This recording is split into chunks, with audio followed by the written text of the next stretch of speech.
भगवान की मूर्ति चांदखेड़ी की, जो एक ऐसा मंगल स्वरूप, ऐसी मनोज्ञता, जिसके दर्शन मात्र से ये मूर्ति कुछ करती नहीं है, लेकिन इसके दर्शन करने के बाद जो व्यक्ति जो करता है उसमें सब में सफल हो जाता है।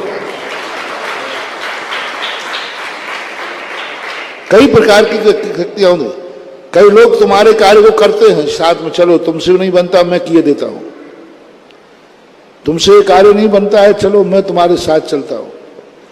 लेकिन ये मूर्ति कुछ नहीं करती, किसी के साथ नहीं जाती, लेकिन जिसको जो कार्य करना है और इस मूर्ति का ध्यान कर ले और यह मूर्ति यदि दर्शन दे दे तो जाओ तुम जो कार्य करोगे उसमें सफलता जरूर मिलेगी, क्योंकि इसकी मुद्रा बड़ी मंगल स्वरूप है।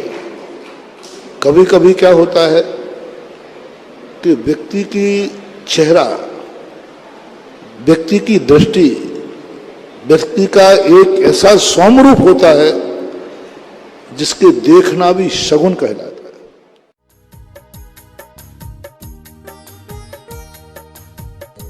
इस कार्यक्रम के पुण्यार्जक हैं श्री आदिनाथ दिगंबर जैन अतिशय क्षेत्र, चांदखेड़ी, खानपुर, जिला झालावाड़, राजस्थान। संपर्क सूत्र हुक्म जैन काका 9414418418, श्री नरेश वैद 9829073295, श्री गोपाल जैन वकील 9414178983, श्री राजेंद्र जैन मैनेजर 9214629719।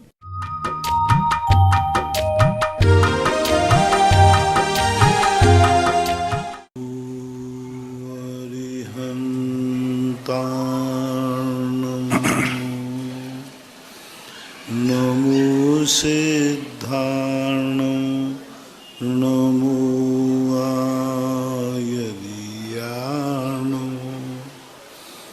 नमो वज्रायाणं नमो लोये सवशाहूणं। पंच परमेष्टि भगवान की, आचार्य श्री गुरुवर कुंद कुंद महाराज की, आचार्य श्री गुरुवर विद्यासागर महाराज की। मुनि पुंगाव निर्यापक सन्मान मुनि श्री सुधा सागर जी महाराज की, मुनि श्री पूज्य सागर जी महाराज की। प्रथम जिज्ञासा में हरीश बजाज, संगीता बजाज, टीकमगढ़, गुरुदेव के चरणों में कोट सा नमन। आपकी जिज्ञासा है, एक जीव लगातार 66 सागर तक क्षयोपम समृद्ध संदेशात किस प्रकार से रह सकता है, उसकी विधि बताने की कृपा करें। और उनका प्रश्न है कि वही जीव मिथ्यात्व में आए बिना और पुनः 132 सागर तक कैसे रह सकता है? 66 सागर तक सम्यक दृष्टि जीव कैसे रह सकता है? जैसे आप लोग रहते हैं, अपन लोग सब रहते हैं। देव शायद गुरु की प्रति प्रतीति बना के रखता है। पहले स्वर्ग जाएगा, पहले यहाँ मनुष्य पर्याय में सम्यक दर्शन प्राप्त किया किसी जीव ने, फिर यहाँ से जाकर के वो स्वर्ग गया, स्वर्ग में जाकर के यथायोग आयु को भोगा, पुनः जाकर के मनुष्य बना, पुनः जाकर के देव पर्याय में गया, पुनः आके मनुष्य बना और पुनः जाकर के देव पर्याय। 3 बार देव पर्याय में जाने पर यह व्यवस्था हो जाती। इसको 2-3 प्रकार से आचार्यों ने घटाया है।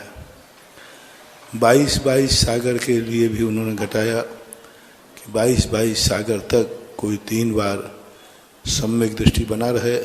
मनुष्य पर्याय को उन्होंने काउंट नहीं किया। और कई आचार्यों ने 13-16 इस प्रकार से भी 66 सागर का भंग बनाया। तो 2 प्रकार से बनता है भंग। और द्विचरम वाले जो होते हैं वे एक बार अनुत्तर आदि में से आते हैं और पुनः यहाँ जन्म लेते, पुनः एक बार मनुष्य जात देव बनते हैं, पुनः मनुष्य। तो उनके साथ तो वह घटित हो भी सकता है और नहीं भी हो सकता, घटाया नहीं है। लेकिन 2 प्रकार से जो घटाया गया है वह जानना चाहिए। 132 सागर की जहाँ तक बात है, तो जो विसंयोजना करने वाला जीव होता है वह विसंयोजना जो कर सकता है वो 66 सागर तक रह करके एक अंतर मुहूर्त के लिए तीसरे गुण स्थान में आया और तीसरे गुण स्थान में आकर के पुनः 66 सागर को प्राप्त हो गया। ऐसा उत्कृष्ट काल 132 सागर विसंयोजना के अंतर काल में घटाया गया है। अलग से क्षमोक्षम सम्यक दृष्टि का काल 132 सागर नहीं घटाया, क्योंकि वो एक बार सम्यक मिथ्यात्व को स्पर्श कर लेता है तो काल खत्म हो जाता है। विसंयोजना के काल को 132 सागर का अंतर काल कहा है, ऐसा मानना चाहिए।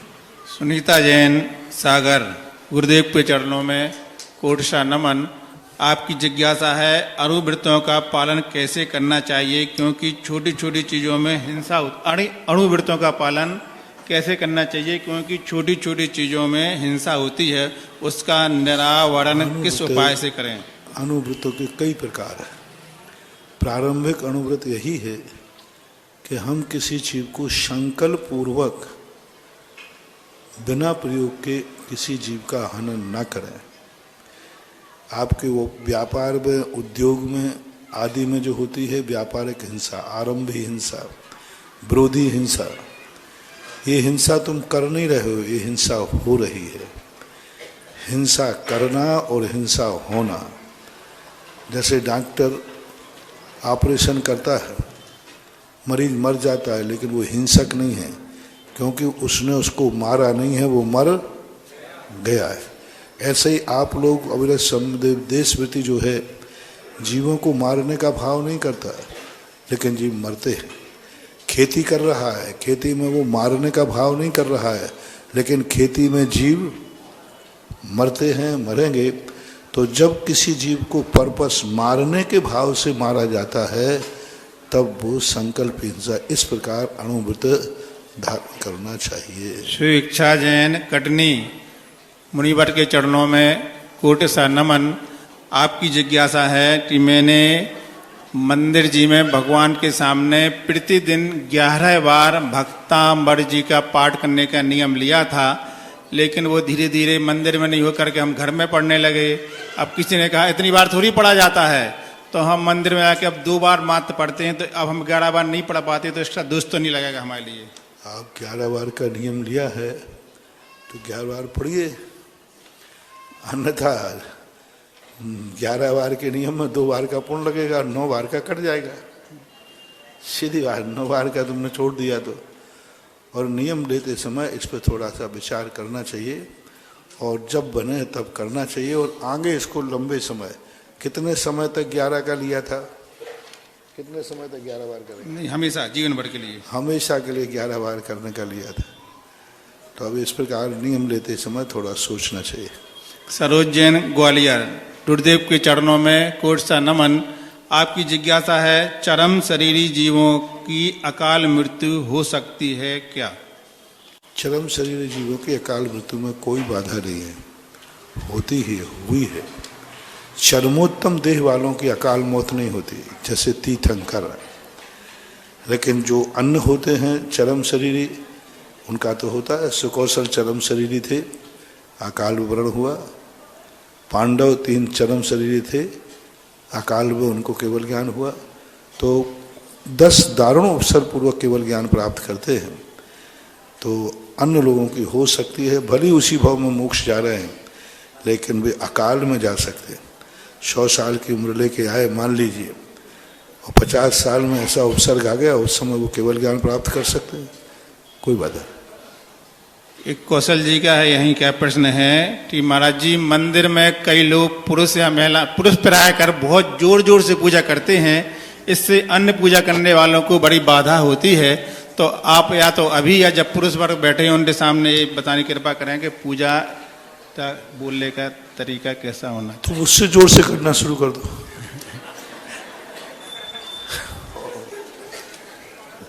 दूसरी बात है उपयोग को बदलो। तीसरी बात है कि तुम समय को बदल दो। जिस समय जोर से करने वाले आते हैं उस समय तुम थोड़ा आगे पीछे हो जाओ।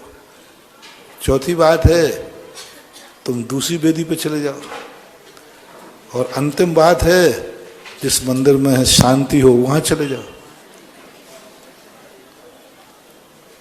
योगेश जी, जहां बिल्कुल शांति रहती हो, सबसे कम लोग जाते हो, वहां जाकर शांति से पूजा कर लो। धार्मिक क्रियाओं में दूसरे को रोकने की अपेक्षा स्वयं एडजस्ट होने का प्रयास करना चाहिए। अब सामने वाले से कहे, मैंने कहा एक दो बार, तो मैंने भी कौन करता है फलाना, तो वो कहता महाराज जी यदि मैं धीरे से पढ़ूंगा तो पूजा ही भूल जाऊंगा, पूजा ही याद नहीं आती, मेरा मन नहीं लगता। तो सबकी अपनी अपनी धुन होती है, उसको एडजस्ट कीजिए, ऐसा विचार। हिता जैन गुना, गुरुदेव के चरणों में कोटि सा नमन। आपकी जिज्ञासा है देवों के जो विमान होते हैं वो कैसे होते हैं? कैसे होते? विमान विमान जैसे होते, अच्छे सुंदर ढंग के होते हैं, अकृत्रिम होते हैं, रत्नमयी होते हैं, वज्र के दीवारें किवाड़ होते हैं, पूरा वो बंद होते हैं, उनके ऊपर शिखर नुमा रिश्ती बनी रहती है, उन पर ध्वजाएं होती हैं।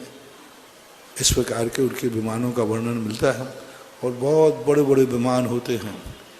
एक एक विमान हजारों हजारों किलोमीटरों का होता है। एक एक विमान पूरे मध्य प्रदेश बराबर होता है। एक एक विमान इतने बड़े हैं कि पूरा भारत देश समा जाए। एक विमान का आकार पूरे भारत के बराबर, जितना भारत है इससे भी बड़े बड़े विमान होते हैं। उन विमानों में कई में हजारों देवता रहते हैं, हजारों देवियां रहती हैं। आप इसी से अंदाज लगा लीजिए, सौधर्म इंद्र की करोड़ों करोड़ों देवियां होती हैं, और वे सब एक विमान में रहती हैं।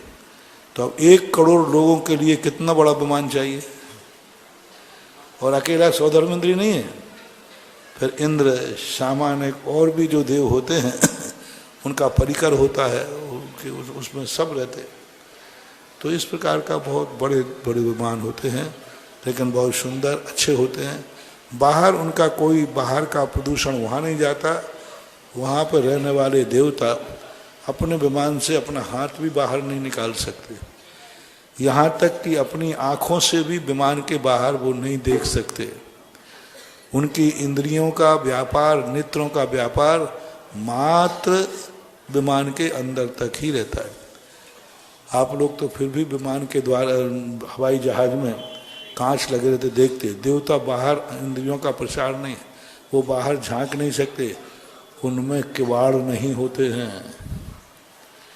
देवताओं के विमानों में द्वार तो होते हैं, लेकिन वे पग द्वार के आकार होते हैं, लेकिन उनमें कपाट खुले हुए नहीं रहते, खुल नहीं सकते कि कोई मच्छर अंदर चला जाए बाहर निकल जाए।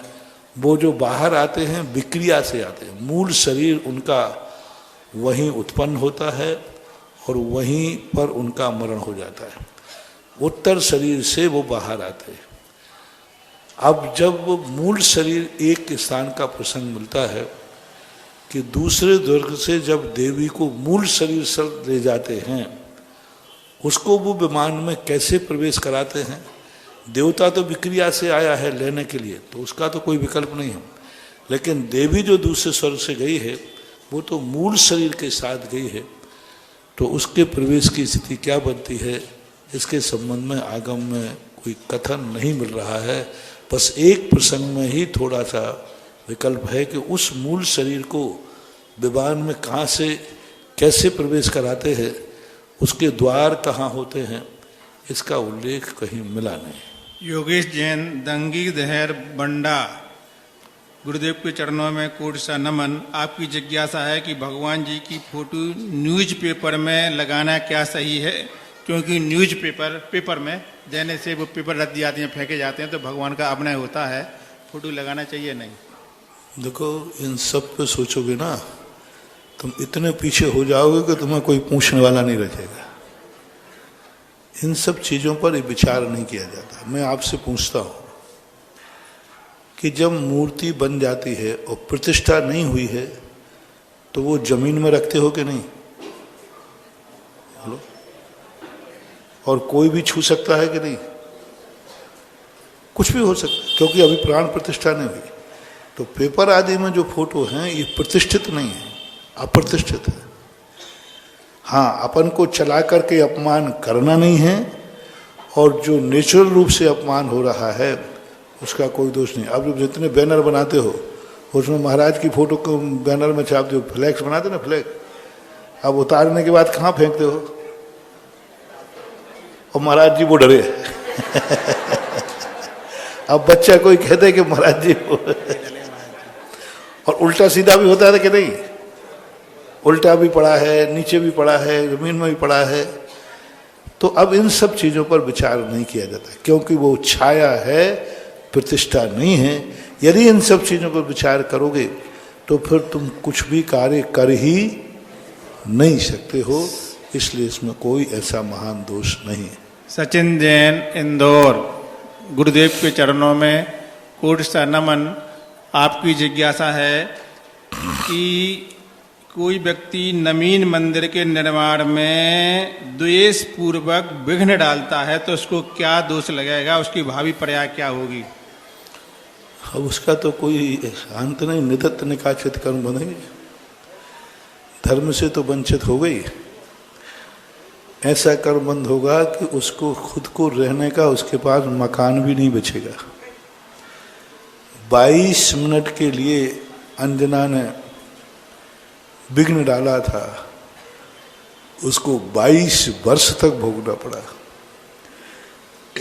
ऐसा शास्त्रों में उल्लेख आता है। मेरा तो एक ही कहना है, कितना भी बड़ा अपना दुश्मन क्यों ना हो, यदि वो धर्म कार्य कर रहा है, अच्छा कर रहा है, तो हमें उसमें विघ्न डालने का भाव भी नहीं है। ये सोचना चाहिए, भली मेरा दुश्मन है लेकिन आखिर काम तो धर्म का ही कर रहा है, करने दो, कोई बात नहीं। हमारा धर्म का मंदिर ही तो बना रहा है, मंदिर को ही तो बढ़ावा दे रहा है, कोई अपना घर तो नहीं बना रहा है। तो वहाँ अपने परिणामों को संभालना चाहिए, अन्यथा बहुत खतरनाक कर्मों का बंध होगा, बहुत खतरनाक। कभी भी विचार भी नहीं करना चाहिए। कई लोग मीटिंगों में आकर के दूसरी पार्टी का काम अच्छा है लेकिन उसमें विघ्न डाल देते, क्यों, वो क्यों करें? हमारे साथ एक बार हुआ, एक स्थान का बिना नाम लिए, कि एक स्थान पर जीर्णोद्धार कार्य चल रहा था। कुछ साल पहले वहाँ हम गए थे, तो वही अध्यक्ष थे, तो प्रस्ताव पास हुआ था, महाराज ये कार्य होना है।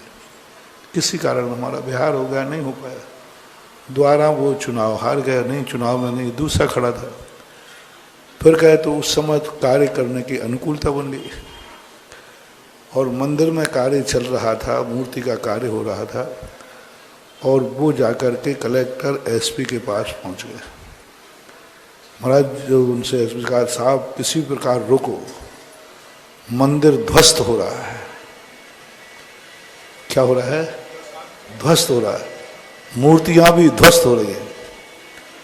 और वो महाजन थोड़े प्रभावशाली थे, अध्यक्ष तो अच्छे आदमी प्रभावशाली बनते ही हैं। तो कलेक्टर एसपी उनके प्रभाव में, अच्छा कौन कर रहा है, चलो चलते हैं। पता नहीं कलेक्टर साहब को क्या भाव आया, बोले ये तो बताओ ध्वस्त कर कौन रहा है, कौन है वहां पर कमेटी, और कौन, किसके किसके इशारे पे हो रहा है? और तो उन्होंने कहा महाराज जी वहां, हमारा नाम लिखेगा।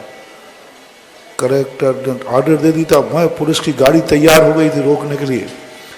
जैसे हमारा नाम आया, कलेक्टर कहता है एसपी सर रोको, कोई पुलिस पहुंचता नहीं गई वहां। मैं तो महाराज के अभी 2 दिन पहले दर्शन करके आया हूं, और अभी क्या हो रहा है? और वो उन्होंने पुलिस को सबको रोककर एसपी और कलेक्टर साहब आ गए। महाराज जी देखो आप ये काम करा रहे हो, इस काम के विरुद्ध में देखो ये शिकायत हुई है। तो उनकी आप अपना काम करो ना, आपके पास शिकायत हुई, आप अपना काम करो। बोले क्या काम करूं, यहाँ तो सब अच्छा हो रहा है, बढ़िया हो रहा है। मैंने की बात क्या है? जब उन्होंने बताई तो मैंने कही भाई उन्होंने तुम्हारे पास शिकायत थी? बोले हाँ महाराज। मैंने कही उन्हीं के कार्यकाल का तो प्रस्ताव है कि ये कार्य होना चाहिए, हमने रजिस्टर दिखा दिया। मैंने कहा देखो साहब कि महाराज ये तो हस्ताक्षर उन्हीं के, कलेक्टर एसपी इतने सख्ते में आए, उनको तुरंत उठवाया। बोले यहाँ आओ, यहाँ क्या गलत हो रहा है, ये प्रस्ताव आपका ही था कि नहीं? बोले हाँ साहब था, हमने पास किया था। तो फिर वही कार्य तो हो रहा है।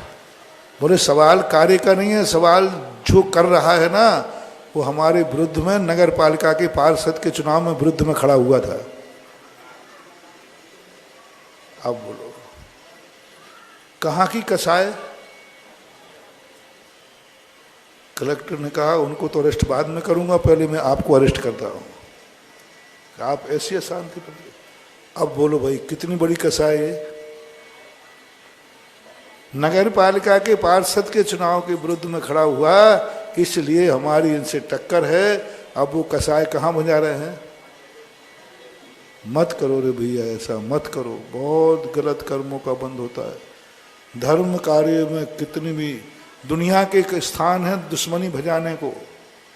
धर्म की जाजम पर, धर्म के कार्यों में कभी दुश्मनी का भाव नहीं भजाना।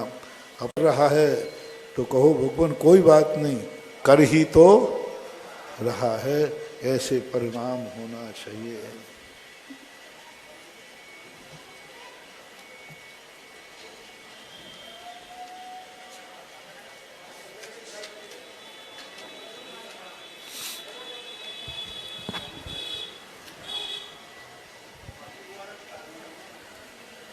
हेलो, जिज्ञासा समाधान के अंतर्गत अब आपके प्रत्यक्ष प्रश्नों का समाधान होगा। उससे पहले संस्कारधानी जबलपुर के लिए एक बहुत बड़ा शुभ संकेत, एक बहुत बड़ी खुशखबरी। जगत पूज्य मुनि पुंगव श्री 108 सुधा सागर जी ऋषिराज के आशीर्वाद से अब इस धरती के लिए लोग देवता बनने जा रहे हैं। हम सारे लोगों को भी, जो मानव पर्याय में रहने वाले लोग हैं, उन्हें भी अब अवसर मिलने जा रहा है कि हम सारे लोग अब देवता बनेंगे। और वो देवता बनने की तिथियां हमारे बीच घोषित होने जा रही हैं। पंच कल्याणक प्रतिष्ठा एवं गजरत महोत्सव का जो आयोजन होने जा रहा है, जिसमें हम सभी लोग पुण्य पात्र बन करके देवताओं की भूमिका में आकर के भगवान जिनेंद्र की महाआराधना करेंगे।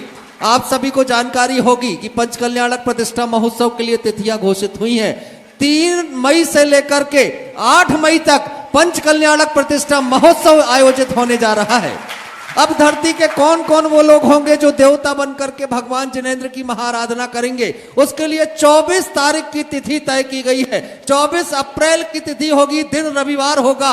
आपके पुण्य की परीक्षा होगी और आप पुण्य पात्र बन करके पंच कल्याणक प्रतिष्ठा महोत्सव में लगातार 3 तारीख से 8 तारीख तक देवता बन करके भगवान जिनेंद्र की पूजन अर्चन करने का सौभाग्य प्राप्त कर पाएंगे। अब चयन होगा सौधर्मेंद्र का, अब चयन होगा कुबेर का, अब चयन होगा महायज्ञ नायक से लेकर के सारे के सारे पुण्य पात्रों का। तो इस तिथि को सारे लोग याद रखना, 24 अप्रैल की तिथि होगी और आप सबको अभी अवसर मिलेगा। तो आप सारे लोग अभी से मानसिकता बनाना प्रारंभ कर देंगे। आज जिज्ञासा समाधान के इस सत्र में पहली जिज्ञासा जो आई है वो दयोदय तीर्थ से आई है। उन्होंने लिखित में अपनी जिज्ञासा पहुंचाई है कमलेश कक्का जी ने और सुषमा जी विजय हार्डवेयर। कृपया अपने स्थान पर खड़े हो जाएं, आपकी जिज्ञासा मैं यहाँ पर रख रहा हूँ। कमलेश जी कक्का वहीं पर खड़े हो जाएंगे। इन सभी लोगों की जिज्ञासा पूज्य मुनिश्री के चरणों में है कि पूज्य मुनिश्री जी आचार्य भगवंत गुरुदेव श्री 108 विद्यासागर जी महामुनि राज ने अपने वरदानी हस्त कमलों से 28 क्षुल्लक दीक्षाएं प्रदान की थी और सभी क्षुल्लक महाराज जी दयोदय तीर्थ में साधनारत हैं। तब इन सभी के मन में एक बात आई कि हम जब क्षुल्लक महाराज जी का इतना बड़ा संघ, जो इस भारतवर्ष का क्षुल्लक महाराजियों का सबसे बड़ा संघ है, वो दयोदय तीर्थ में विराजमान हो, तो हम सारे लोग कुछ न कुछ पुण्य उनकी सेवा के माध्यम से कमा सकें। तब इन सभी लोगों ने तय किया कि हम क्षुल्लक महाराज जी की आहारचर्या के क्रम से जुड़ करके पुण्य संचित करेंगे। और ये बीघा जब इन्होंने उठाया तो दयोदय तीर्थ ने एक बस की व्यवस्था की जो अनेक कॉलोनियों से लोगों को इकट्ठा करते हुए दयोदय तीर्थ लेकर के जाती है और सभी लोग वहां पहुंच करके क्षुल्लक जी की आहारचर्या कराते हैं। बड़ा व्यवस्थित स्वरूप उस पूरी आहारचर्या को इन सभी लोगों ने देने का काम किया है। तो इन सब का प्रश्न पूज्य मुनिश्री के चरणों में कि महाराज श्री जी, क्षुल्लक महाराज जी की आहारचर्या को और कैसे व्यवस्थित हम सभी लोग कर सकें। हम पहले बोल चुके हैं, कल परसों भी बोला था, अपने अवभाग्य मानकर बोले, क्योंकि ये लाइव चल रहा है आप अपने जबलपुर की क्यों धुलवाना चाहते? क्योंकि मैं कहूँगा कि यहाँ क्षुल्लकों की भोजन व्यवस्था में कमजोरी आपको करना चाहिए, तो लोग समझेंगे कि 1.5 लाख की जैन समाज, जब आप ही बोलते हो जबलपुर 1.5 लाख की जैन समाज है, 1.25 लाख 25,000 कम निकल जाते हैं। तो चल जाएगा। और बाकी मैंने परसों बोला था, अवभाग मानना चाहिए वृत्तियों को। और संलेखना के समय, अभी 2 दिन पहले ही मैंने कितना बढ़िया कहा था, संलेखना के समय पर ऐसे कार्य करते हैं तो प्रशंसा के पात्र हैं। अच्छा है। महाराज श्री नमोस्तु। जब गुरुदेव ने क्षुल्लक दीक्षा दी तो बस एक ही प्रश्न था सबके सामने कि इतनी दूर कौन जाएगा हार देने। तो दयादर्द की कमेटी वालों ने हमसे बोला हमारा सहयोग रहेगा, तो हम यही महिलाओं का सहयोग हारचर्या में रहेगा। महाराज जी उतनी व्यवस्था जितनी होनी चाहिए बिस्तर तुम्हें वो हम नहीं कर पा रहे, तो हम आपके मुखारबिन से सुनना चाहते हैं कि इन महिलाओं को कैसे जोड़ा जाए जिससे कि व्यवस्था हो जाए। हमारी दीदी पढ़ाती है, संध्या दीदी। देखो, जिनका पुण्यानुबंधी पुण्य होगा वे जुड़ जाएंगे और जिनका नहीं होगा उनको भाग जाएंगे। और पुण्य है इनका अपने आप में, प्रतिदिन आहार देने का मौका आपको मिले तो कोई बात नहीं, अपने आप में तैयार रहना चाहिए। इसके लिए अलग अलग कॉलोनियों का अलग अलग व्यवस्था यदि बनाते हैं तो कोई बड़ी चीज़ नहीं है। महीने में एक बार एक कॉलोनी जाए तो इस ढंग से व्यवस्थाएं बना सकते हो, बनाना चाहिए। अगली हाँ जी, जिज्ञासा आप होगी आशीर्वाद सांगानेर चाहते के हैं। युवा विद्वान आशीष जी शास्त्री की, और उसके बाद तैयार रहे अखिल भारतवर्षीय महिला परिषद लाडगंज शाखा की विजया लक्ष्मी, निशा चौधरी, मीना जैन। पूज्य महाराज श्री के चरणों तिरुवा नमस्तु। पूज्य श्री जब सांगानेर में पढ़ रहे थे तो एक बार बड़े पंडित जी ने एक संस्मरण सुनाया कि जब आचार्य श्री से प्रश्न किया कि महाराज श्री आपको शुद्धोपयोग कितने बार हुआ, शुद्धोपयोग कितने बार हुआ, बेनाड़े जी ने पूछा कि शुद्धोपयोग आपके लिए कितने बार हुआ, शुद्धोपयोग के बारे में पूछा तो आचार्य श्री ने कहा हो सकता है 1-2 बार हो गया हो। ऐसे इतने बड़े महान संत कह रहे हैं, लेकिन वर्तमान में बहुत से लोग ऐसे हैं जो कहते हैं घर में बैठ जाओ, कपड़े पहन के आत्मा का ध्यान कर लो, सदुपयोग हो जाएगा। तुम्हारा से जिज्ञासा हमारी इसमें ये है, सदुपयोग को हम नहीं गिन सकते। जो गिनने में आ रहा है वो सदुपयोग नहीं है, जो गिनने में आ रहा है वो सदुपयोग नहीं है, और जो सदुपयोग है वह गिनने में नहीं आता, वो आत्मा की स्थिरता की परिणति है। स्वयं भी व्यक्ति नहीं पकड़ सकता कि ये सदुपयोग है। उन्होंने कहा, बनारसी दास ने लिखा है शायद किसी पंडित ने, कि सदुपयोग गूंगे के गुड़ के समान है। गूंगा जैसे गुड़ खाए तो उससे पूछो मीठा कैसा है तो बता नहीं सकता। ये बिल्कुल एक पहले चला था ना कि एक महिला ने कहा कि मुझे इतने बज के इतने सेकंड पर सम्यक दर्शन हुआ।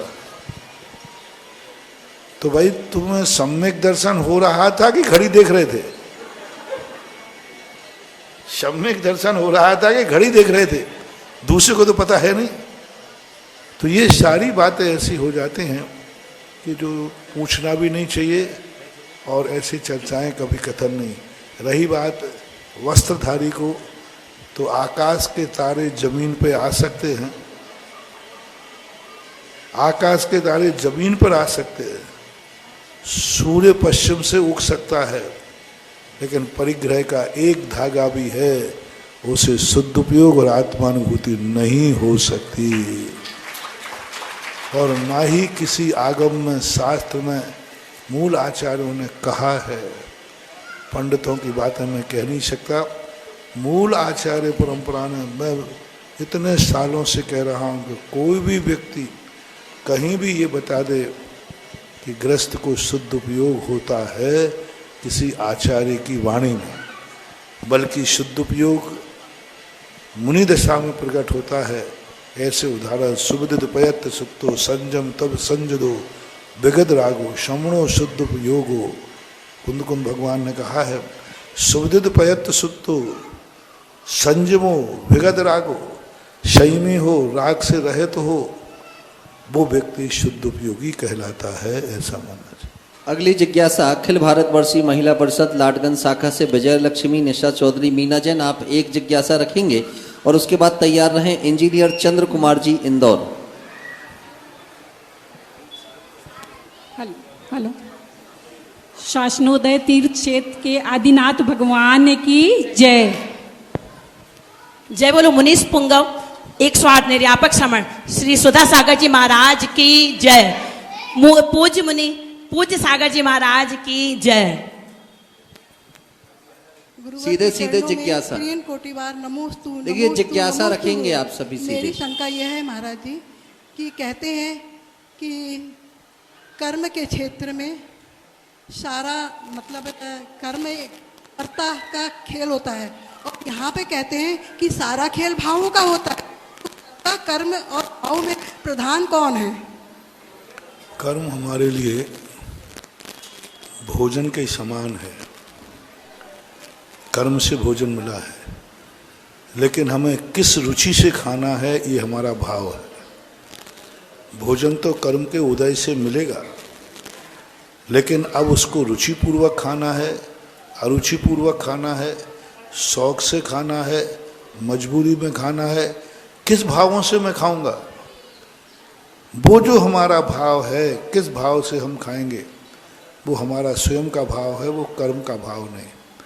कोई भी वस्तु हमें मिलती है, भगवान हमें मिले कर्म के उदय से मिलेंगे, लेकिन हमें भगवान का क्या भाव से दर्शन करना है, क्या भाव से पूजन करना है, ये सब हमारे भावना पे कहलाती है।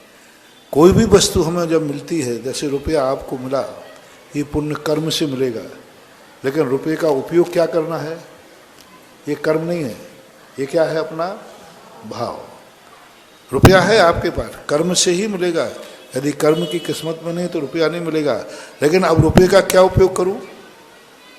कर्म कहता है ये मेरा काम नहीं है, ये आपका निर्णय है। नोट रिजर्व बैंक से निकलता है, ये पक्का है। तुम्हारा घर का छपा हुआ नोट काम नहीं आएगा, लेकिन नोट गवर्नमेंट का है, लेकिन उस नोट का उपयोग क्या करना है? गवर्नमेंट कहती है ये काम मेरा नहीं है, ये काम तुम्हारा खुद का है कि नोट का क्या उपयोग। हाँ, नोट मेरा ही होगा, मेरे रिजर्व बैंक के हस्ताक्षर का होगा, लेकिन अब आपका इसका उपयोग क्या करोगे, ये आपके भावों पर आश्रित है। इसलिए कर्म के उदय से वस्तु मिलती है, उसका उपयोग कैसे करना है, ये हमारे भावों पर आश्रित होता है। अगली जिज्ञासा इंजीनियर चंद्र कुमार जी इंदौर वालों की, और उसके बाद तैयार रहें श्रीमती साधना बड़कुल, स्वाति जैन, अंजू और तनुराग। पूज्य दोनों गुरुवार को बारंबार नमोस्तु नमोस्तु नमोस्तु। गुरुवार मेरी भावना के हिसाब से जो मेरा धार्मिक निचोड़ कह रहा है, शायद यही हमारी वेद विज्ञान की देन है। इसे धर्मों का सूत्र भी कह सकते हैं, जिसे हम धर्मों के हर व्यक्ति, जिसे अन्य धर्मों का हर व्यक्ति भी स्वीकार कर रहा है। यह सूत्र आपके समक्ष आशीर्वाद है तो प्रस्तुत कर रहा हूँ गुरुवार। परम शुद्ध आत्मा ही परमात्मा होती है, जिसका मूल निवास मोक्ष है, जो कभी किसी योनि में जन्म नहीं लेती है और अमर हो जाती है। यह शुद्ध आत्मा ही अनंत बल, अनंत गुण, अनंत सुख, अनंत शक्ति, अनंत ज्ञान, अनंत वीर आदि की धारी होती है। हम संसारिक लाइफ में क्रियानुसार, चर्यानुसार हिंसा, झूठ, चोरी, कुशील, परिग्रह, राग, देश, मोह, माया, काम, क्रोध, कषाय, अन्य पापों के कारण आत्मा पर कर्मों का आवरण चढ़ता जाता है। जिज्ञासा करें भाई, इतना बड़ा का पढ़ना पड़ रहा है, जिज्ञासा बोले। नहीं गुरुवार, ये अन्य लोग स्वीकार कर रहे हैं तो हम चाहते हैं जैन धर्म के प्रभाव न बढ़े। ये सूत्र आत्मा की अनंत शक्तिधारी है, ये तो जो पाप करना क्या करे। ये शॉर्ट छोटे में सूत्र बनाया है, छोटे से छोटे उसमें लिखा हुआ है। आज आपने सुबह का प्रवचन अनंत शक्ति संपन्न है, तो जो संक्षिप्त में इस बात को लोगों को कैसे पापों का बताएं? जो आवरण है वो आत्मा के ऊपर चढ़ता जाता है और हम 84 लाख योनियों में भटकते हैं। तो गुरुवार मेरी शंका ये है कि जैसे सोने को शुद्ध करने के लिए हम उसको भट्टी में डालते हैं, तो हमारी आत्मा कैसे शुद्ध हो कि हम किस क्रियाओं में चलें? सोने को चोखा करने के लिए भट्टी बनाते हैं। हाँ, तो हम भी अपनी आत्मा को परम शुद्ध करना चाहते हैं। जैसे सीधी से उत्तर से तो प्रश्न है, पर गुरुवार ये इसलिए किया कि दूसरे धर्म के लोग भी सुनो भाई, इसे स्वीकार कर रहे हैं। हाँ, अपनी आत्मा को भी हम भट्टी में डाले देते, चिंता नहीं करते। तो गुरुवार बताएं आपकी कैसे। कम्मम हवे किट्टम रागादि कालिया अविभाव हो, झानम हवे अग्गी तवेरणम भत्ली शमक खा। जीवो हवे लोहो धम्मी दब्बो परम जोगे ही, जीवो हवे परम जोगे ही। आप देखो पूज्य कुंद कुंद स्वामी ने समय सार में सोने की भट्टी तो तुम्हें मालूम ही है, अब हमारे धर्म की भट्टी में आ जाओ। ध्यानम हवे अग्नि कमरणम भतली समक खादो। कर्म क्या है? कीचड़ है, कालिमा है, जो हमारी आत्मा को शुद्ध करता है। तो ध्यान रूपी अग्नि पर रखना है, तो सीधी रख दूं क्या? सोना सीधा अग्नि में डाल दिया जाता है कि घड़िया में रखते हैं? घड़िया में रखे। तो घड़िया क्या है? 12 तप। इस आत्मा को ध्यान रूपी अग्नि पर 12 तपों की तवेली में रख करके आत्मा को रख दो। फिर क्या करना है? वो सोना पिघल जाता है, आपने देखा सोना पिघलते हुए? भट्टी रखते हैं, घड़िया रखते हैं, उसमें सोना, फिर उसको कब पिघल जाता है तो पिघलने के बाद उस पर सुहागा डालते हैं। सुहागा क्यों डालते हैं? जो मैल निकला है वो बाहर हो जाए, अलग कट जाए, तब वो सोना शुद्ध होता है। इसी प्रकार से जब ध्यान रूपी अग्नि पर तब की थपेली में यह आत्मा रखा हो और उसमें सम्यक दर्शन ज्ञान चारित्र का सुहागा डाल दो तो सोना शुद्ध हो जाता है। गुरुवर नमोस्तु नमोस्तु। तो ये रत्नत्रय गुरुवर प्राप्त करना हो तो कैसे इस पे चर्या पे आगे बढ़े? रत्नत्रय हमें यदि प्राप्त करना है तो हम कैसे चर्या पे आगे बढ़े? आत्म को हित है सुख सो सुख आकोलता बेन कहिए, आकोलता शिव महीनता ते शिव मागे लाग्यो चाहिए। वह सीधी सीधी बात है। आकुलताएं खत्म करो, रत्नत्रय की तरफ बढ़ो। अगली जिज्ञासा नमोस्तु। श्रीमती साधना बड़कुल, स्वाति जैन, अंजू तनुराग जी एक जिज्ञासा रखें और उसके बाद सुशील मोदी जी तैयार रहें। पूज्य मुनिद्वय के चरणों में समस्त लाडगंज महिला परिषद की प्रांतीय कार्यकारिणी और लटगंज शाखा के अध्यक्ष सचिव कोषाध्यक्ष नमोस्तु भगवान, नमोस्तु भगवान, नमोस्तु। महर्षि, हमारी जिज्ञासा ये है कि वर्तमान के 24 तीर्थंकर का नामकरण और चिन्ह तो इन सौधर्म इंद्र रख देता है, लेकिन आगामी जो भविष्य काल में 24 तीर्थंकर होंगे उनके नामकरण और चिन्ह की निश्चित कैसे होता है? एक नामकरण किया जाता है और एक ज्ञान में आ जाता है।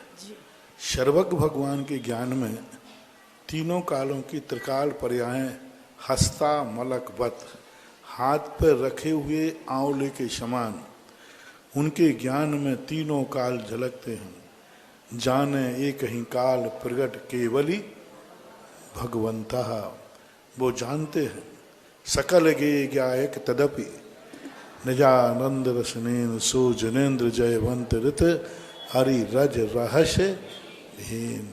सकल गे ज्ञायक तदपि, संपूर्ण गेयों को वो जानते हुए भी आत्मा में लीन रहते हैं और उसके माध्यम से वो भावी तीर्थंकरों के नाम भगवान महावीर स्वामी ने अपने केवल ज्ञान में उनके झलके तो उनकी दिव्य धुनी में ये नाम प्राप्त हुए हैं। नमोस्तु गुरुदेव, अगली नमोस्तु, जिज्ञासा नमोस्तु। सुशील मोदी जी की और उसके बाद तैयार रहें ब्रह्मचारिणी संध्या दीदी जी। नमोस्तु भगवान, नमोस्तु भगवान। भगवान, मेरा प्रश्न शांति धारा से संबंधित है। कई बार भगवान के विशेष जब कल्याणक होते हैं तो शांति धारा करवाने वालों के नाम बहुत अधिक हो जाते हैं, तो पढ़ने वाला कुछ नाम भूल जाता है या नहीं ले पाता है, तो सामने वाले को ये लगता है कि उनको शायद उसका पुण्य नहीं मिलेगा। तो मेरा प्रश्न ये है कि मान लीजिए शांति धारा में नाम का उच्चारण नहीं हुआ लेकिन उसने उसमें सहयोग राशि दी है शांति धारा की है, तो क्या उसको पुण्य लगेगा? नाम से कुछ भी मतलब नहीं है। नाम ना भी बोले और उसने भाव कर लिया है कि मैं अपनी शांति धारा कराना कर रहा है, बराबर पुण्य बंद होता है। नाम बोलना तो एक आत्म संतुष्टि का कारण होता है। बहुत अच्छा प्रश्न है। आत्म संतुष्टि का कारण क्या होता है कि हमें मालूम चल जाए कि मेरी शांति धारा हो गई। वो तो प्रमाणिकता के लिए है कि भाई हमने हमारी शांति धारा की है या नहीं, कहीं और किसी कर रहे हो तो नाम बोलने से एक आत्म संतुष्टि है। नाम बोलना कोई जरूरी नहीं है। भावनाओं से यदि अपन ने कार्य किया है तो वो नाम वहाँ अपने आप टाइप हो जाता है और बराबर उसका फल आपके खाते पहुँच जाता है। कई बार नाम भूल जाते हैं लिखने वाला और कई बार नाम गलत भूल जाता है। राइटिंग होती ना तो सामने कहता महाराज जी मैंने शांत धारा का मेरा नाम तो गलत भूल गया, मेरा नाम पिंटू था और आपने चिंटू बोल दिया। हो सकता है। मैंने कहा बेटा इससे कोई फर्क नहीं पड़ता, शांति धारा तुमने करवाई है कि नहीं करवाई है, नाम भली चिंटू बोले फल पिंटू को ही मिलेगा, क्योंकि भावना उसी की ही है। अरे अपने यहाँ देखो ना, राम राम राम राम कहते कहते क्या कह दिया हाँ, तो भी फल। नमोकार मंत्र को क्या कह दिया था अंजन चोर ने, बताओ। आड़म ताड़म कौन सा मंत्र है, देखो क्या दुर्दशा करती नमोकार मंत्र की, कितना बढ़िया मंत्र नमो, वो कहता आड़म ताड़म, लेकिन उसकी भावना थी नमोकार मंत्र नहीं भी पढ़ पाया तो भी वो नमोकार मंत्र के फल को पा गया, ऐसा मंत्र। अगली जिज्ञासा ब्रह्मचारिणी संध्या दीदी की, और उसके बाद तैयार रहे प्रेमचंद जी प्रेमी। मुनिवर द्वय के चरणों में बारंबार नमोस्तु, बारंबार नमो। गुरुवर, आज ये समाज का एक ज्वलंत प्रश्न है कि गरीब परिवार की बालिकाओं को धनाढ्य परिवार के लोग विवाह करके ले जाते हैं और उनको इतनी अधिक दहेज प्रताड़ना देते हैं, मानसिक, वाचनिक और कायिक, कि वो जब अपने पीहर लौट के आना चाहती है तो वहाँ भी उसका निर्वाह नहीं होता, क्योंकि उनके परिवार के लोग कहते हैं कि हम आपको नहीं रख सकते। तो इस विषम परिस्थितियों में गुरुवार आप हमें मार्गदर्शन दीजिए, जिन कन्याओं के साथ इस प्रकार का व्यवहार होता है तो हम क्या करें उनके लिए। गुरुवार फिर से एक बार, परिवार की बेटी ले आते हैं फिर वापस कर देते हैं, तुम तो गरीबों से कहते हो भेजते ही क्यों, बाजू में प्रतिभा स्थली है, झगड़ा डंडा सबका पुण्य थोड़ी है। अपने शांति से रहो। ये दंड फंद, इस संसार में यही दंड फंद नहीं होते तो आचार्य महाराज, या संसार विषय सुख होता तीर्थंकर क्यों, काहे खो शुभ साधन करते। संयम सुन लगे, ये संसार में ये दंड फंद नहीं होंगे तो मोक्ष कौन जाएगा। ये दंड फंद संसार में बने रहें जिससे लोगों को वैराग्य होता रहे और मोक्ष मार्ग चलता रहे। अन्यथा ये तो होगा संसार में, अनादिकाल से होता आया। अपना विवेक करो, क्यों ऐसे अमीरों को बेटियां देते हो। हमेशा अपने बराबरी वाले से संबंध बनाना चाहिए, अपने बराबर हैसियत वाले से संबंध बनाना चाहिए। बाप सोचता है बड़े घर में जाएगी, उसको टॉर्चर करते, आकर वहाँ थोड़ा ही कुछ गड़बड़ किया ना तो क्या तेरे बाप के पास क्या था, साइकिल भी नहीं थी। मत अपने बराबर समधि, क्या बोलते हैं, समधि यानी समान बराबर रूप से जिनका वैभव हो उन्हीं से संबंध जोड़ना चाहिए। ये तुम्हारी महत्वाकांक्षा की भूल है कि गरीब अमीरों को बच्ची देता है, बाद में जाकर के, क्योंकि अमीरों का कोई ठिकाना नहीं, क्योंकि वो अमीर है कुछ भी कर सकता है। पहले सोचो, ये विचार करो। इसके बाद जिज्ञासा गुरुवार रखेंगे। शाम को पाठशाला पढ़ाते हैं, आप सभी आपका आशीर्वाद चाहती। शाम को लाटगंज जैन मंदिर में 8:30 से 9:30 तक। नमोस्तु गुरुवार, नमोस्तु गुरुवार। इसके बाद जिज्ञासा रखेंगे देवोदय महासंघ के राष्ट्रीय अध्यक्ष प्रेमचंद जी प्रेमी, और तैयार रहें आरती जैन। मेरे आराध्य गुरुवर के चरणों में भौरी वन तीर्थ क्षेत्र कमेटी, पूरी कमेटी का तरफ से बारंबार नमोस्तु गुरुदेव। कार्य प्रगति पर है, सब लोगों ने बोला गुरुदेव को समाचार दे देना, आशीर्वाद की आकांक्षा है सबको।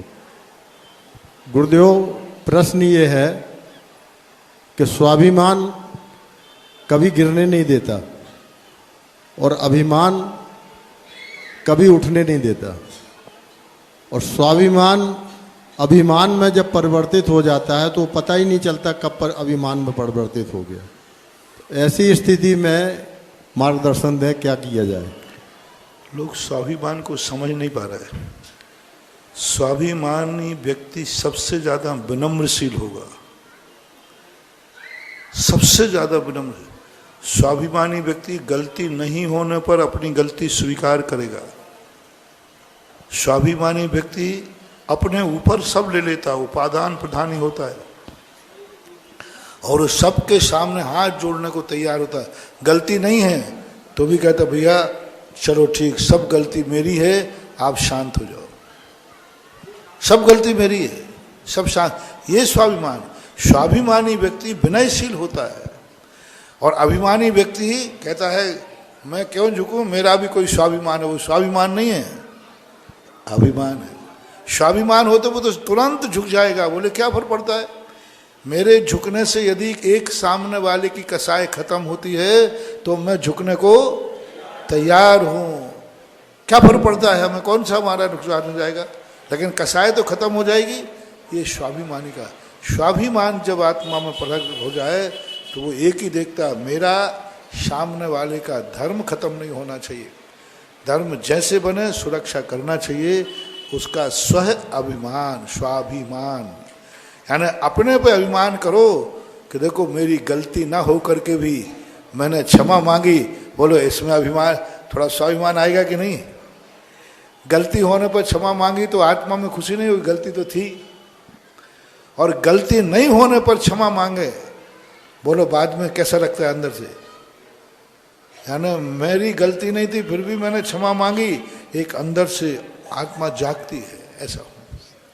अगली जिज्ञासा रखने के लिए आरती जैन जी उपस्थित हैं और उसके बाद तैयार रहें के दानपति जी। चंद्रोदय तीर्थ क्षेत्र चांदखेड़ी में आज जिन्होंने शांति धारा का सौभाग्य प्राप्त किया है, मनीष, सुईता, भूमि जैन, अर्पित, अनिल, कल्पना देवी, दिव्या, शांति देवी, सोनम, गुना वालों ने, साथ ही पवन, सुमिता, नितेश, रेखा, मयंक, दर्शिता, अयांश, आद्या, नव्या, इंद्रापुरम, गाजियाबाद वालों ने शांति धारा का सौभाग्य प्राप्त किया। आरती जी की जिज्ञासा। मुनिद्वय के चरणों में कोटि कोटि नमस्तु नमोस्तु नमोस्तु नमोस्तु महाराज जी।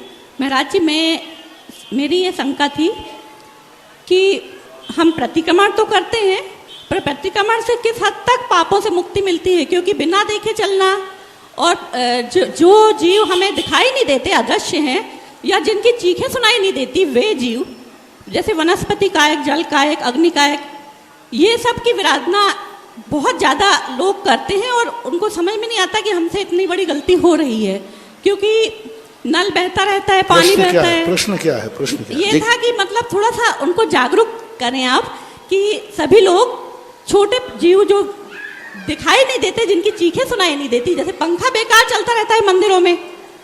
इनका कहना ये है कि पंखा चल रहा है तो जीव उसमें उनकी विराधना हो रही है। ऐसे ही पानी बहुत ज्यादा लोग चलाते हैं, उससे भी। तो आपके माध्यम से एक संदेश जाए कि लोग इससे बचें। कह चुका हूँ, त्रिस हिंसा को त्याग वृथा था वर्ण सहारे। जैनी व्यक्ति जन्म से ही अणुवृत्ति जैसा होता है, बहुत सारे संस्कार उसमें रहते हैं।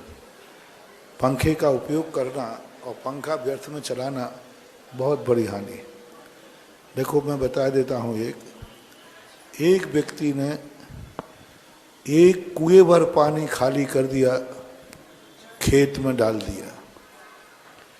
एक व्यक्ति ने एक घूंट पानी था 50 ग्राम यूं फेंक दिया।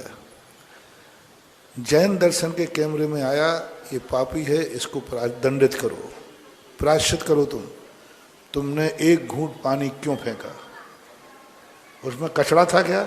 नहीं। खराब था क्या? नहीं। बोले क्यों फेंका? बोले यूं। बोले क्यों? यूं। और उस खेत ने पूरा, तो इसको कहा अपराध? तो साहब आपके यहाँ कोई न्याय है कि नहीं? मैंने 50 ग्राम पानी फेंक दिया तो दंड कर रहे हो, और ये जो आपका भगत बैठा है ना, ये पूरा कुआं खाली करके आया खेत में बिना छना। जैन दर्शन कहता है उसको कोई प्रायश्चित नहीं। उससे पूछा क्यों पानी फेंका? बोले साहब खेत में गेहूं उपजाना था, और गेहूं नहीं उपजाते तो हम परिवार भूखे मरते, और परिवार भूखा मरता तो मरता, गेहूं नहीं होता तो हमारे महाराज मरते। हाँ, महाराज को आहार कैसे देता, परिवार कैसे पलता? अब देखो कितना बड़ा पर्पज। उसने खेत में पानी डाला है, एक मुनिराज को जिंदा रखा है, एक परिवार को जिंदा रखा है, स्वयं को जिंदा रखा है, तब जल का जीव मरे। अब तुम और बता दो, जो 50 ग्राम फेंका है तुमने क्यों फेंका? बता दो। यूं, बस यूं खतरनाक है। तो हमेशा लाइट हो, बिजली हो, अग्नि हो, एक पूरा कुआं खोद देता है किसान, कोई प्रायश्चित नहीं है। और तुमने एक उंगली से एक गड्ढा कर दिया, प्रायश्चित है। एक किसान दिन भर में कितनी हरी काट लेता है, पूरा कच्छ हरा खेत था, ट्रैक्टर चला दिया और वो दिन भर में कितनी हरी नष्ट हो गई, पूरा खेत। गाय को उसने घास काटा, काटेगा कि नहीं काटेगा, कोई प्रायश्चित नहीं। और तुम एक गार्डन में घूम रहे थे, एक पत्ता तोड़ा, कितना, एक पत्ता, और तोड़ करके यूं फेंक दिया, तुरंत इधर आ जाओ, पापी हो तुम, प्रायश्चित करो। बोले क्यों, एक पत्ता तोड़ दिया। अरे एक पत्ता तोड़ दिया, इसने तो पूरा खेत तोड़ डाला। एक पत्ता तोड़ करके फेंकना अपराध है, बहुत बड़ा अपराध है। और एक किसान दिन भर में इतनी हरी काटता है, वो अपराध की कोटि में नहीं आता है। हमेशा ध्यान रखना चाहिए, उपयोग तुम्हारा है तो तुम्हें क्षम्य है, और उपयोग नहीं है तो एक पत्ता तोड़ना भी अपराध है, क्योंकि आपने तोड़ा क्यों, जवाब दो। महाराज वो तुलसी का पत्ता था, खाना था, कोई बात नहीं, कोई बात नहीं। वो पत्ता थोड़ा सा हमारे लिए उपयोग करना था, कोई बात नहीं। तुमने जैसे कहा कारण बताओ, नोटिस, क्या नोटिस है, तुमने तोड़ा क्या, कारण बताओ, नोटिस है। अब कारण बता दिया तो माफ है, और कारण नहीं बताओ तो अरेस्ट हो, आ जाओ, ऐसा होना चाहिए। इसके बाद जिज्ञासा रखेंगे के दानपति जी, और तैयार रहे महक जैन।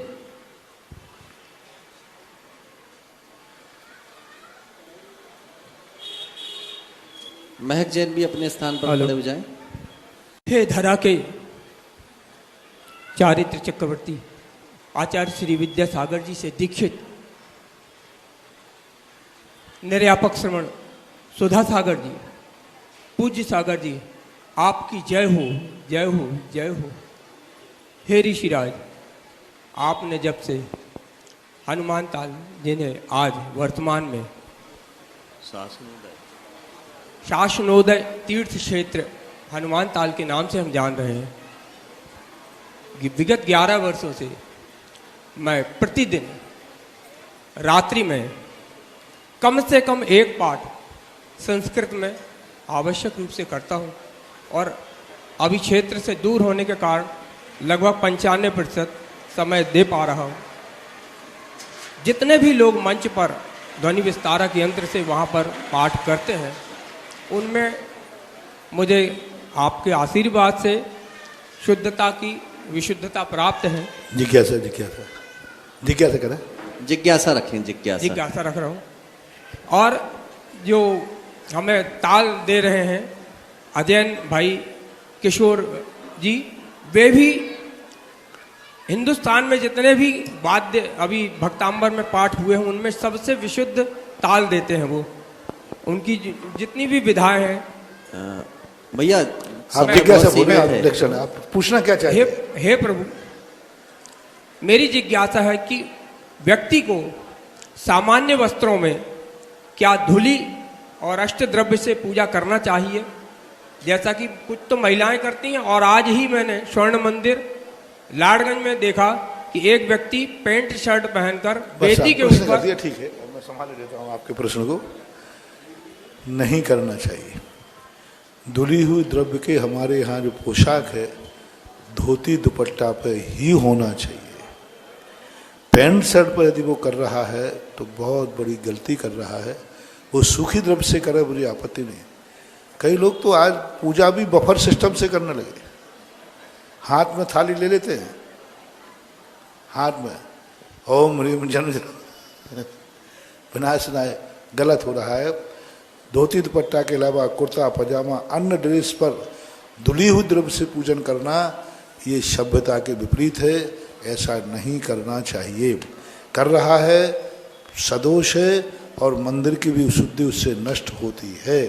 ऐसा महिलाओं की जहाँ तक बात है, उनकी व्यवस्था भिन्न प्रकार की है। उनको अपन उस थाली में नहीं छूने देते जो अपनी टेबल पर रखी रहती है, जो उनका एक अलग ही डिपार्टमेंट है। उनकी बराबरी तुम्हें करना हो तो आपको महिला बनना पड़ेगा। कृपया करके आप साड़ी पहन के आए, फिर ये आपको आरोप नहीं लगाया जाएगा। साड़ी पहन करके आप करते हैं कोई नहीं पूछेगा, लेकिन पैंट शर्ट धोती दुपट्टा पे पढ़ते हैं तो दानपति के परिवार के लोग नहीं कह रहा, मैं भी कह रहा हूँ, पवित्र सागर के भाई तो नहीं हो, शक्ल लग रही, हम लोग दान देते थे, हम अपने भाई को भी तो जानते हैं, उसकी शक्ल जानते हैं क्या। तो ऐसी स्थिति में बहुत अच्छा प्रश्न है, ये शहरों में ज़्यादा होने लगा है, इस पर रोक लगना चाहिए। हाँ, महक जी की जिज्ञासा होगी और बेटा सुभाली और विनी आप दोनों भी वहीं पहुंच जाएं, अभी वहीं खड़े हो जाएं, आप समय सीमित है, वहीं खड़े हो जाएं। मुनि द्वय के चरणों में त्रिवार नमोस्तु नमोस्तु महाराज जी। महाराज जी, आपके द्वारा संचालित श्रमण संस्कृति संस्थान सांगानेर में मेरे 2 भाई गौरव जैन अभिषेक जैन अध्ययनरत हैं। महाराज जी, अभी भैया की परीक्षा चल रही है, आशीर्वाद दीजिए। नमोस्तु महाराज जी। महाराज जी, मेरी जिज्ञासा है कि दशलक्षण पर्व मनाने का क्या उद्देश्य है और दशलक्षण पर्व वर्ष में दशलक्षण पर्व का उद्देश्य होता है किसी माध्यम से हम अपने स्वरूप की तरफ जावे। उस दिन विशेष पूजा अनुष्ठान करके हम भावना भाते हैं कि कभी हमें क्रोध आदि भाव ना आवे। आत्मा की शुद्धि के लिए दशलक्षण पर्व होते हैं। महाराज जी 3 बार आते हैं और हम लोग एक ही बार मनाते हैं। हाँ, तो अब तुम्हारी शक्ति है 3 बार करो। अब 3 बार में लोग 1 बार करते, लेकिन आते तो 3 बार, चैत में, माघ में और भाद्र पक्ष में, ऐसा।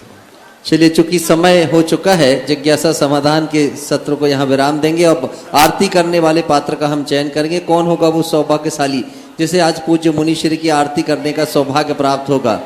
कौन होगा वो सौभाग्यशाली? शीघ्रता से भावों को बनाए, 1 मिनट के अंदर हम पात्र चयन करें। आज के दिवस का सौभाग्यशाली श्रावक जिसे आरती करने का अवसर प्राप्त होगा, जिसके हाथों में आरती के थाल होंगे और श्रद्धा और भक्ति के साथ पूज्य मुनीश्री की आरती करने का सौभाग्य प्राप्त करेगा। शीघ्रता करेंगे, जल्दी से भाव बना लें 1 मिनट के अंदर। आज के दिवस का सौभाग्यशाली श्रावक कौन होगा वो? कहाँ से बोली प्रारंभ की जाए? शीघ्रता से। 11,111 रुपया, 11,111 रुपया। आरती करने वाले पात्र का चयन 11,111 रुपये 1 बार, 11,111 रुपये 2 बार, 2.5 बार, 3.25 बार और 11,111 रुपया 3 बार। ये सौभाग्य प्राप्त किया है महावीर मनीष ठोलिया जी साहेब ने। ये परम गुरु भक्त है, पूज्य मुनीश्री के चरणों से जुड़े हुए हैं। कृपया आए और आकर आरती करने का सौभाग्य प्राप्त करें। बाकी लोग पीछे ना, अमित अमित अमित, बाकी लोग पीछे ना। रूप श्री श्री शांति देवी के सर्व विषय मुनि आए, तीसर ग्राम में जन्म लियो है, सब जन मंगल गाए, मुनिवर सब जन मंगल गाए।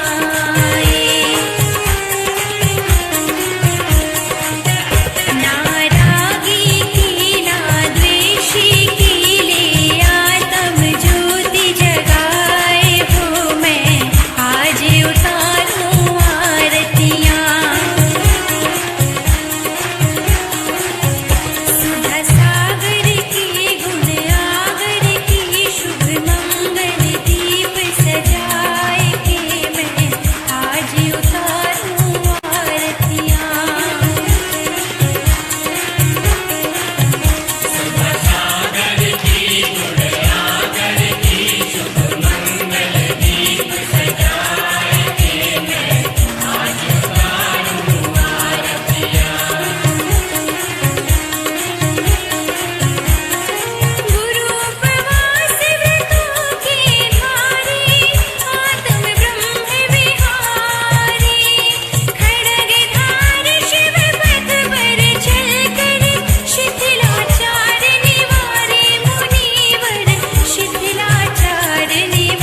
जगत पूज्य निर्यापक समण मुनि पुंगव श्री 108 सुधा सागर जी ऋषिराज की, मुनि श्री पूज्य सागर जी महाराज की।